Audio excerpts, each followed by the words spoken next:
Hi, good evening and welcome. My name is Daniella Davis, and we're here for the third annual Unite to Heal event, raising money for Amudim, an international organization dedicated to serving community members in times of crisis. Amudim assists individuals and families impacted by mental health, sexual abuse, neglect, addiction, as well as other crisis-related matters. Your support is appreciated. I'm joined today by Dan Luxenberg, Rachel Kastner, and Montana Tucker. I worked with these three incredibly talented people on a project we'd like to tell you a little bit more about. Rachel, kick us off. You're the granddaughter of survivors, and this is not your first Holocaust-related production. Tell us about this project and what made it different than the others you've worked on. Sure. Thank you, Daniella. And hi, glad to be here. My name is Rachel. I'm the granddaughter of 3 Holocaust survivors. And How to Never Forget is an incredibly unique project. There have been many Holocaust survivor projects, documentaries, films, interviews, testimonies, of which I've worked on a few different projects. This project is unique because it reaches millions. How to Never Forget is a Holocaust docuseries made specifically for social media with the amazing Montana Tucker, who we have here today. And it traces her journey as she goes back to Poland to learn about the Holocaust and her grandparents' survival. And she brings her millions of followers with her on the journey to learn about it. And I think there are a few unique identifiers that make this project just amazing, and I'm so honored to be a part of it, and I encourage everybody to go and watch it. Number one is that the documentaries that have been made in the past, they feature survivors, but rarely feature young people as well. So audience members who watch it maybe aren't feeling as connected, right? They're not seeing people that are in their own age group on screen with them. And I think it makes it much more relatable when you have an amazing, young, energetic, vibrant, positive person like Montana taking you on that journey. It's super relatable. And then the second is just that it's micro bite-sized clips. So anyone can watch them wherever they are. It's coming at you on the screen, on your phone, where you are in your regular day, and where most of Gen Z and millennials are spending a lot of time. So I think that that's 2 of the main identifiers. So Montana, obviously there is no project here without Montana. It is the Montana Tucker How to Never Forget project. So tell us a little bit, is this the kind of content you typically post on your channels, and what made you want to embark on something like this? Yes, well, first of all, I'm so honored to be here. And of course, all of this project wouldn't have happened without all of you guys. So thank you for being here. I think the content that people usually see from me is very uplifting, mostly posting fun dance videos, collaborating with a lot of fun different people. I have posted my grandparents slightly in the past, and I've shared that they're Holocaust survivors, but I've never really gone into depth about their story ever. And again, when I have posted my grandparents, it has been pretty lighthearted. So for me to do something like this was completely probably left field for my followers to see that. I've always been extremely close to my grandparents my whole life, and I've always known their stories, but it wasn't until I became an adult that I really felt that I wanted to learn more about their history. And my great friend Israel Schachter asked me if I have ever been to Poland and if I'd want to go, and I said yes. And then he connected me with Rachel, and then connected me with you guys, and the rest is history, honestly. And everyone kind of told me before going on the trip about how hard it was going to be, but nothing can prepare you for that moment until you're physically there. And I have seen hundreds of Holocaust documentaries. I have learned about it in school, but I think that me physically being there just changed me forever. And I hope that people watching this feel changed forever as well. And I hope that they feel that, of course it's edited, but I hope they feel that it's raw. They feel like they're actually there with me, and it's not just like them learning from a history book. So Montana, in the first 24 hours after you posted this project, you had more than 1 million people viewing it. For context, the U.S. Holocaust Memorial Museum gets an average of 1.6 million visitors a year. Wow. Tell us a little bit about how that feels, just all of a sudden to be the person reaching the people that most need to be educated about this issue. Well, first of all, I did not know that at all. So that is a crazy stat that I had no idea. Um, I think just when talking in millions, like, I don't remember who posted it, but somebody posted the other day about how many Jews are in America. The US is number one with the most Jews, and Israel is number two, right? And then France is number three, I think, and Canada is number four. I could be doing this wrong. We should check the facts for sure. You're But- either right or very close to right. So. Okay. You're very And so close the to right. I fact think is- Israel just passed. So I have more followers on TikTok than there are Jews in the US, which is such an insane concept. And then the person who I don't even want to name really that recently came out has way more followers than I think the amount of Jews in the world, right? So that's also an insane concept to me. And, I was very nervous about posting this because in the past, when I have posted about my grandparents, when like I said, it's been very lighthearted of what I've posted in the past. I've had thousands of people unfollow me. I've had people write, the Holocaust never existed. They've written really negative comments towards me. So I was really nervous about posting this. And especially given the crazy time that we're in again, which again, we always had it planned to release these dates. And then of course, everything started happening in the world again. But I'm really shocked and honestly happy because this is exactly what I wanted, that people are opening their eyes to this in a different way. And I have so many followers that either didn't know about this or A, didn't know about my family's history, but B, didn't really know about the Holocaust because they're not really being taught it. So the messages that I've received from posting have been, I don't want to use the word positive, but they've been like grateful and thankful that I've posted this versus negative. I mean, of course, there were that handful of negative comments, but there was also something that I thought was really powerful in the comments. Somebody commented something negative, and then there started becoming a discussion. And a few other people started going in on it and commenting back and forth to each other. And by the end, the person who wrote the negative comment ended up saying like, I apologize, kind of. Wow. And so I thought that was powerful because I think the whole point of this is to like open people's minds, right? Yeah. We're not going to tell somebody how they should feel, but at least open their minds and maybe see it from a different perspective. Yeah.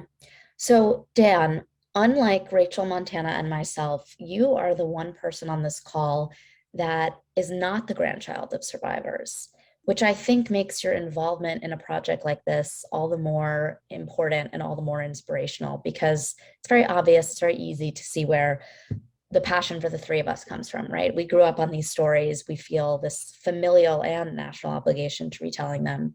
Tell us a little bit about why you felt this was an important project to embark on and how you think we can activate other people, descendants of survivors and not, to commit equally to sharing these stories. That's a great question. The reason why I'm taken aback is because it's so funny to me. I never even second guessed it. It's as important to me as anything else. And having lived in and been fully immersed in LA and the Hollywood scene, I've been a part of so many conversations with legendary executives and directors and screenwriters about how do we get, what's the next Schindler's List? Like that's where people are looking to. And even since Ava Stories, the social media scripted series that came out a few years ago, people have been wondering, what's the next story to tell? Every Jew in Hollywood has the urge to tell the next great Holocaust story, and I always had a different feeling towards it. I always had the what's the way we could educate young kids about the Holocaust. And it's, one of the many reasons Rachel and I are friends, because we've been discussing this for years, really, about the Holocaust, about Israel, etc. And when this opportunity came knocking, the Israel, the Rachel, Montana, Daniella, it wasn't even a question.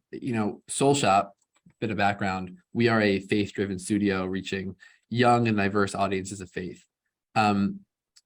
the majority of our projects are focused on young and diverse Christian audiences. When this project came, it wasn't even a question if we were going to do it or not.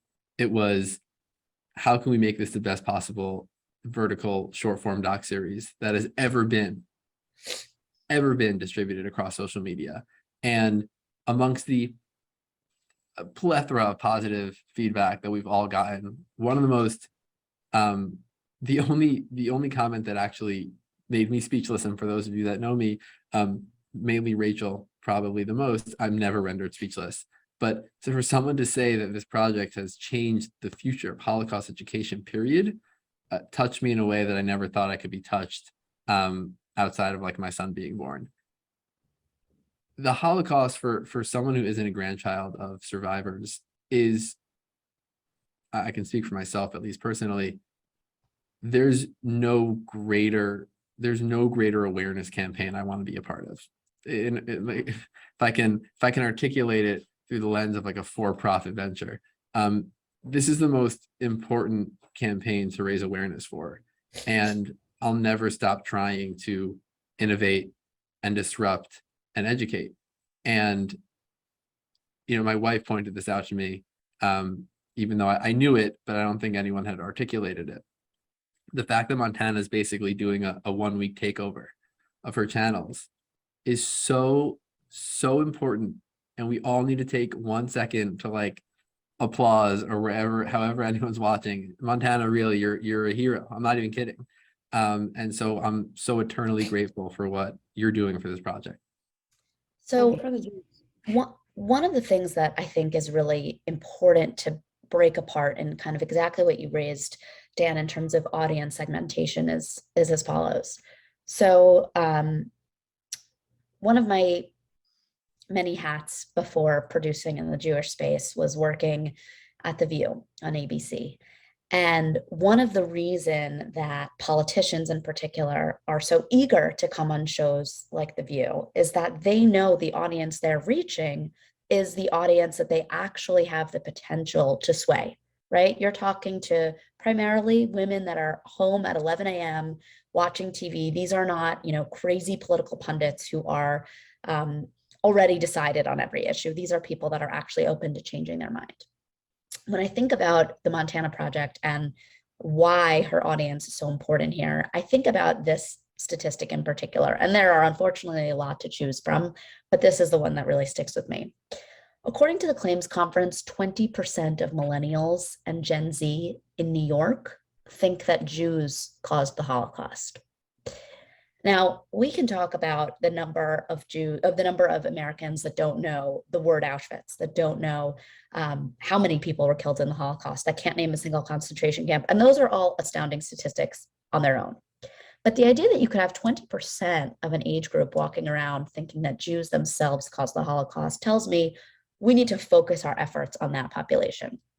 Now, why I think Montana is, arguably the most important person to come into Holocaust education in the last, entire time we've been educating on the Holocaust, is because her audience is exactly that universe that needs that education. So Montana, tell me a little bit about this. Your audience you've built up over the years, right? This wouldn't have worked if you hadn't come out and said, hey guys, I'm Montana Tucker, no one's ever heard of me, and I'm producing this project. Now, many a time when we work with influencers, celebrities, other people that, we hope will share stories or partner on projects like these, the first question we get is, what is it going to do to my brand? So talk a little bit about that. How does it feel to put yourself out there on something like this? And do you have any words of wisdom and encouragement to other influencers in this space who maybe have things to do here as well, but need a little nudge and a little love to feel like this is a project worth doing? Yes. So I actually have a few friends who are in the industry who are Jewish and behind the scenes are very pro-Jewish and do everything in their community and celebrate the holidays and are part of Jewish organizations. And then when it comes to social media, don't post anything about it, but they post about every other issue going on in the world, which should be done as well, of course. But for some reason, when it comes to like something that actually applies to her or him in general, they have not done it. And I asked them, I was like curious, because I've had friends who get really upset over it and, you know, say, why aren't you posting? I can't believe you're not doing this. But I calmly just said, hi, I just am curious why you're not doing this. And they've said that they're scared it's going to ruin their brand and that people might unfollow them or might not want to work with them because of that. And for me, I feel, again, like I've said, when in the past, when I have posted about my grandparents, I have had people unfollow me. But for me, I'm like, if I'm going to have these people unfollow me, I don't want them following me. If they're going to unfollow me because I'm posting about my grandparents or posting about being Jewish, then I don't want those followers. And if it comes to business too, if someone's not going to do business with you because you're Jewish, then you don't want to do business with them. I don't care what the deal is. I don't care how much money it could make you. You should not want to do business with somebody because they shouldn't want that from you either. They shouldn't want you not wanting to do business with them because they're a person of color, a person of a different race or different sexual preference. So I think that should never be the case of not wanting to be friends with someone, not wanting to be associated with somebody, not wanting to do business, not wanting to follow just because of that. Now, if they're a bad person, that's a different story. But based on just their religion, their ethnicity, their sexual preference, absolutely not. So for me, doing this, of course, in the back of my mind, I said, okay, I'm probably going to get some backlash. I'm probably going to get people to unfollow me. But to me, I don't care because it's more important to get this message out. And it's more important for people to come along this journey with me than worrying about if people are going to unfollow me. So I think that's incredibly true and apt. And I hope that there are a lot of other people in your space watching this and thinking to themselves, okay, you know, I have the cover, I have the inspiration, I have the ability now to do this as well. Rachel, one of the things that you mentioned earlier is how much of this project depended on the kind of precise editing that could take the many hours. I think we had over 100 of footage and distill them into these, you know, tiny bites and, you know, that were shareable on social. One of the places that I feel like there's a disconnect between the people in our community that sometimes have the resources to make projects like this happen, and the people doing the work that, you know, actually enable projects like this to happen. I find there's often a disconnect where we'll go out and we'll say, we have this idea. We have a creator like Montana willing to use their platform. We have the story. We want to do something. By the way, it needs to be under 2 minutes. And you'll get feedback from people, definitely in a certain generation, who'll say, TikTok's terrible, Instagram's terrible. You know, we just need these people to watch the 3-hour story.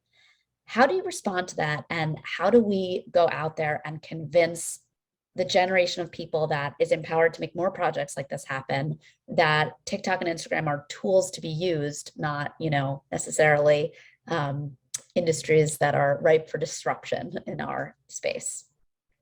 So my first feature documentary was a full-length 55-minute documentary about the Holocaust, about my grandfather's survival story. And for the past few years, I've been bringing it to schools and showing it to high schoolers, middle schoolers, some universities. It's typically the school takes an hour-long break during programming related to Holocaust Remembrance Day, Yom HaShoah, or Kristallnacht. And we'll do the 55-minute film, and then we'll have maybe like 5 to 15 minutes if they extend it for Q&A. And what I was noticing over time was that kids are getting bored. Like attention spans are not long enough to watch a 55-minute documentary. And if you can't get your point across in a shorter amount of time, if we're not innovating the way that we tell our stories, along with the way that people are learning to consume stories, we're just going to lose interest. So I think that the most powerful thing, I mean, Montana and I, every day after an episode goes up, have been looking at like the comments, sending each other the best ones. I've sent some to you, sent some to Dan. Like, I think that the response, the numbers are just going to speak for themselves. To have a project go viral with over 1 million views and so many thousands of comments and shares and reposts within such a short amount of time, for the comments to be so meaningful and powerful, and so people like spilling their souls and emotions in these comments saying, you really moved me, I'm going to learn more about the Holocaust, or I once met a Jew. Like, those words mean a lot. And to me, that is the proof. Like the proof is in the pudding. The proof is out there. This was a pilot. This was a test of, can we tell these kinds of stories on this platform? And to me, already with episode 1, it was a huge success. And I'm sure with the next few, we're just going to see it more and more. So collecting kind of those comments, seeing how this project lives on, they're not going anywhere. So it's only going to grow with time. That's how we're going to continue to make projects like this in the future. And I hope that everyone telling stories will gravitate towards kind of more conventional bites, because a 55-minute documentary sitting on a shelf is not going to do any impact.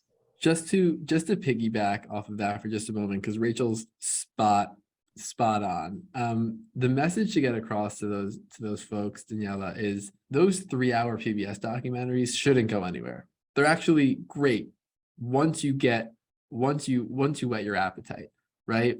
Viewing habits, consumption habits have changed. That's just statistic, it's fact. People are going from network to streaming and streaming to social. It's just like every single graph will show you that.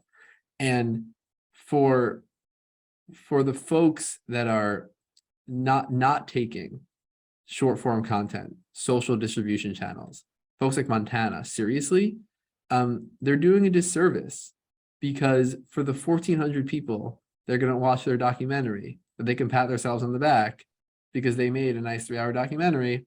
They're just putting impact aside. And the fact that you have these heroes, not using another word, like Montana, that are willing to share their story with their audience is not something to take for granted, is not something to scoff at, is not something to think about, right? You have an unbelievable team here, right here. So honored to be a part of this team. We're willing to tell, you can put this on Netflix and people will still watch it. It's Netflix quality content. We just chose a better distribution channel.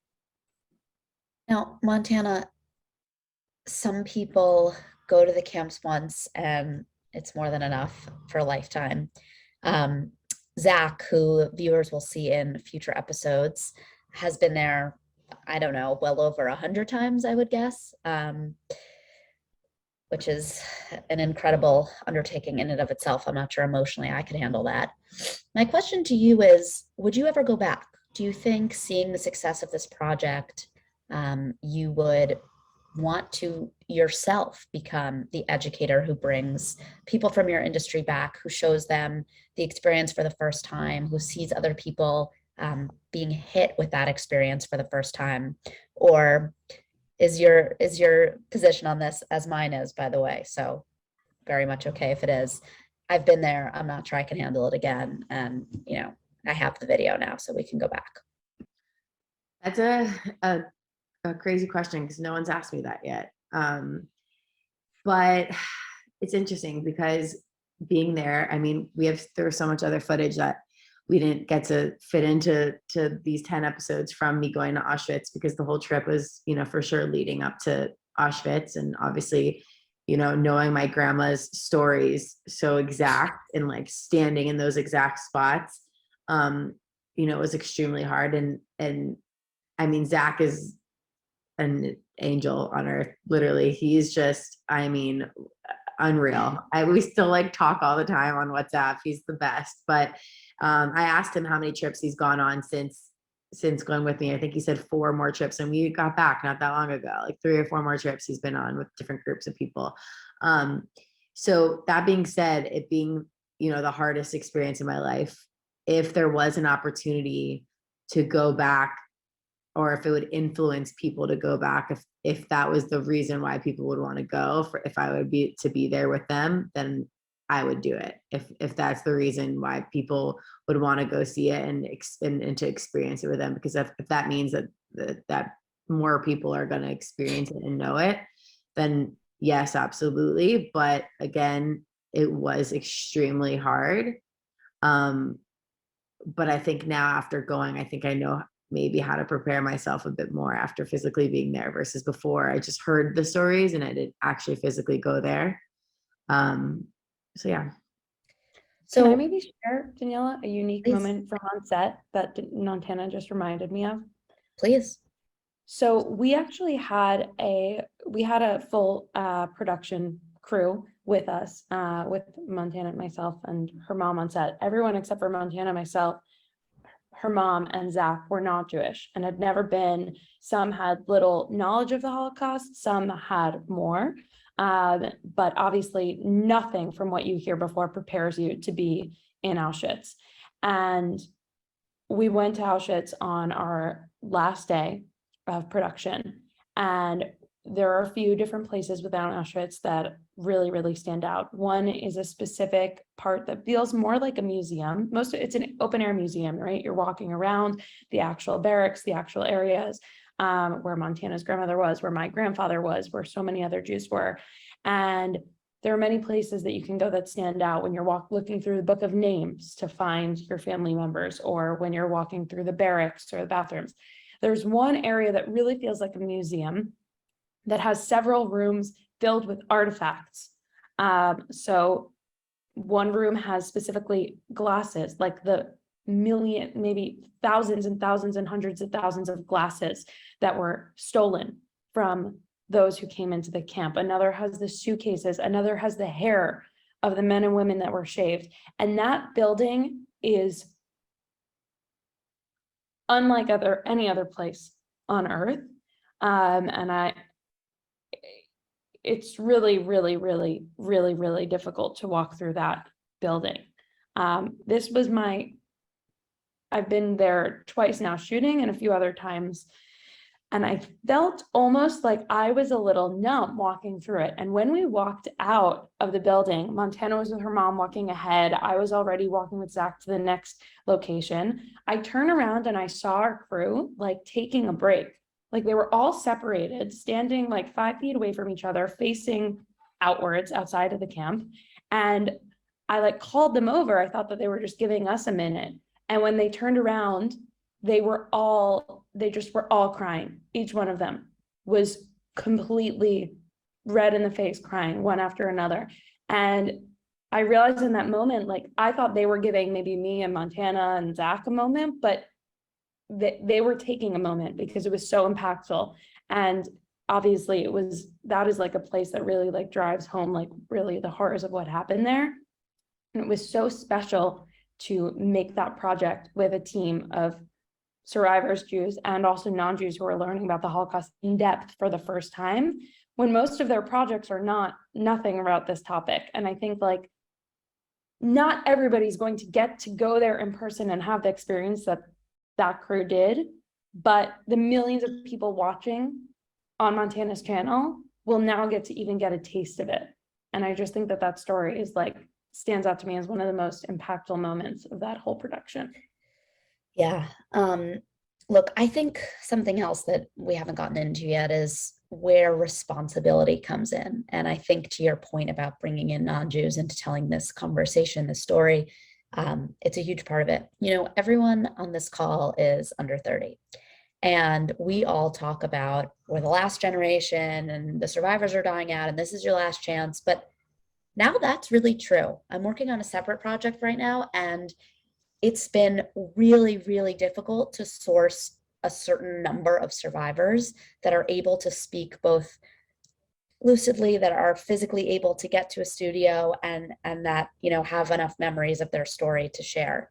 And even 5 or 7 years ago, that wouldn't have been the case.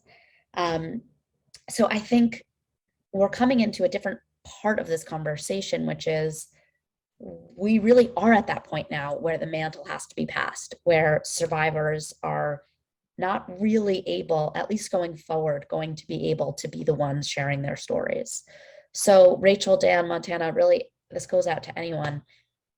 What does that sort of kick in the gut that not only is this something, you know, each of us obviously feels is important, but this kick in the gut that there's no choice if we care about sharing these stories. There's no choice anymore to not be the ones taking it on, because we really are the last generation who has experienced relationships with survivors in real time. Yeah, I think for me, both my grandparents always, you know, as far as I can remember, always went around to all the schools. We're from Florida and always go around to all the schools and share their stories. My Zadie especially, he always made sure everyone knew he was a survivor. He would meet anyone and he would let them know that he was a Holocaust survivor. And he'd wear a pin that said never forget and never again. He would never take this pin off. And it was really like his mission and goal was to educate, kids and people from around the world to never forget. My grandma as well. And then my grandma now suffers from Alzheimer's over 14 years. So my Zadie passed away 3 years ago. My grandma is still alive now, but she cannot share the stories at all. And so that's why more than ever, I feel like both my mom and I feel it's both of our responsibilities. But especially me as a grandchild and having this platform, I feel like it's more of a responsibility than ever to share these. And I know that, again, like I said, it was always my Zadie's goal was to keep these stories alive. And it's interesting that that's like the slogan. We kind of say it, I don't know if it's considered a slogan, but like at the end of each episode, share these to keep these stories alive, because that was extremely important to him and both my grandparents.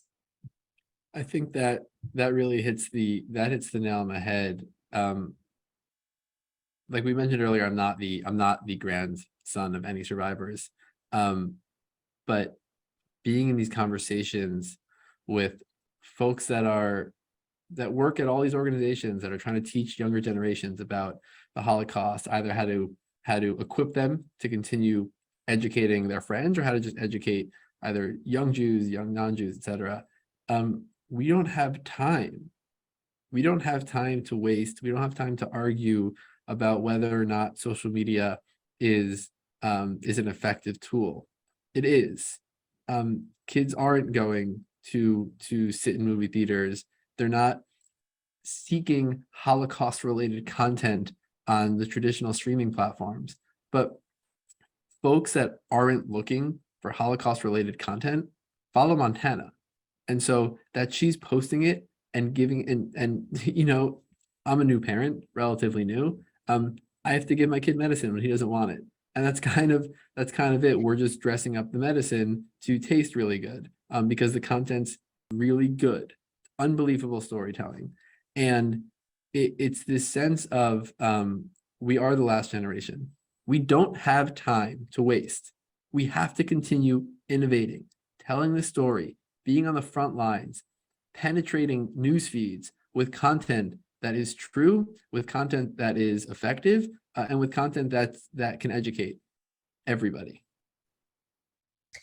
Rachel, from a production standpoint, from a creative standpoint, what selfishly, for those of us on the panel, do we want to tell the people watching this? What do we need to make this happen 10 more times, 20 more times? I think first and foremost, we need brave influencers, celebrities, songwriters, actors, etc., who are willing to tell these stories, not only if they're grandchildren of Holocaust survivors, although that's made this specific one so impactful that we got to hear from Montana about her own grandmother's survival and learn about that with her. So that's the first most important thing, is that this is their project, right? We created this with Montana to tell Montana's story in the way that is authentic to her and that her audience is already loving and connecting to her about. So that's the most important thing. It has to remain genuine and authentic, and therefore it has to be creator led.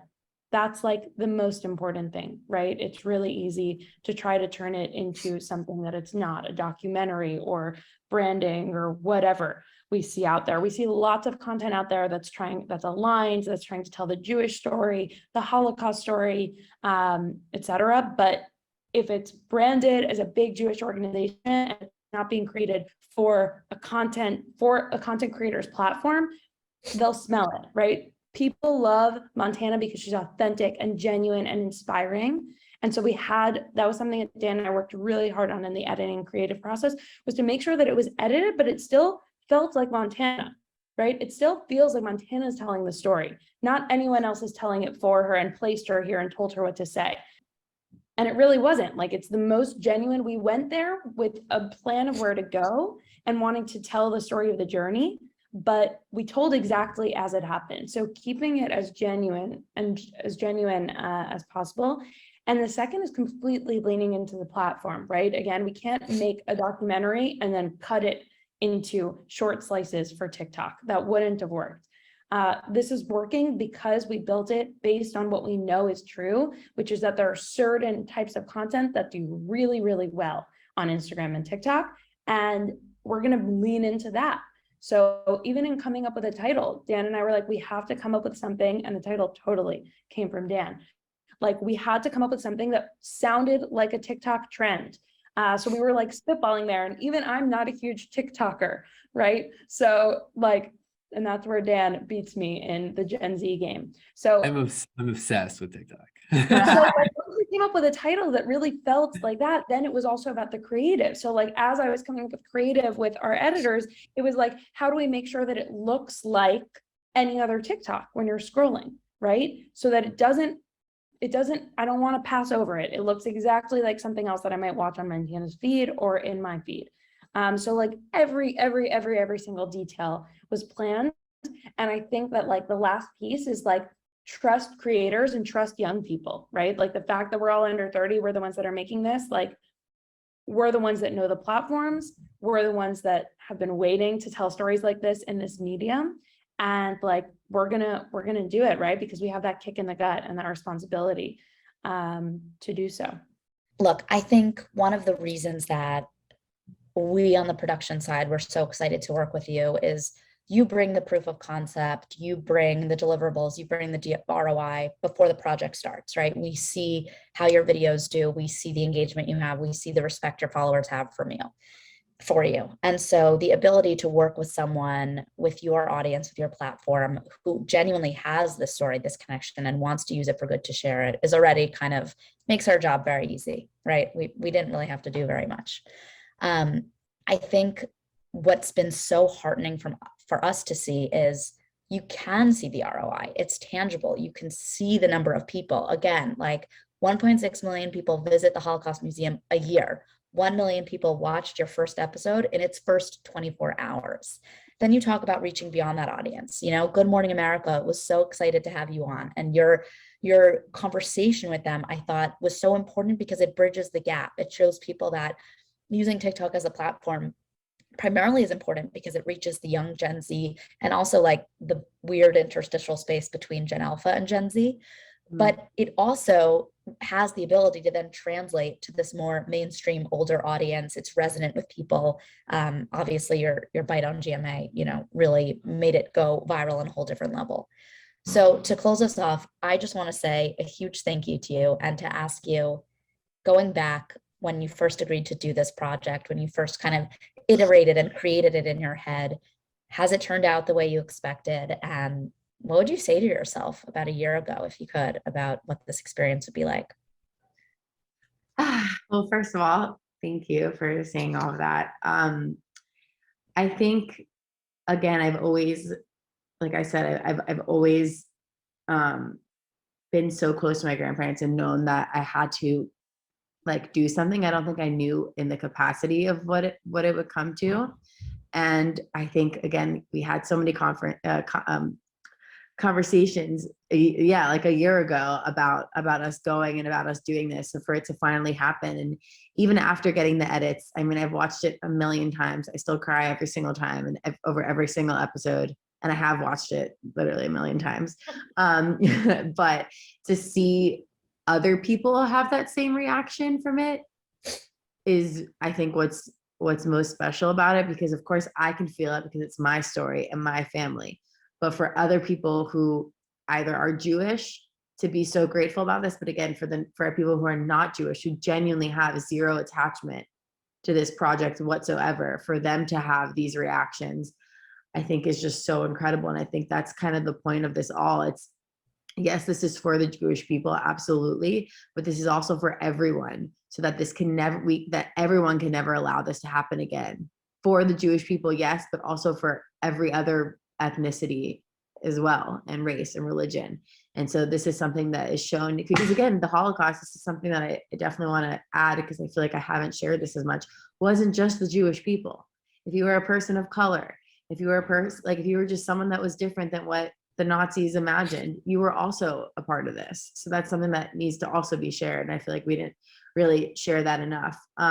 So the fact that all different groups of people are really like feeling moved from this project, I think is all we could have all ever wanted. And like, you know, this is only the beginning. We have a lot more to come. So Well, Dan, Rachel, and especially Montana, thank you all so much. Thanks to everyone watching, and thank you for your continued support of Amudim. thank Take you care. all. Thank you Thank for you so having us. much.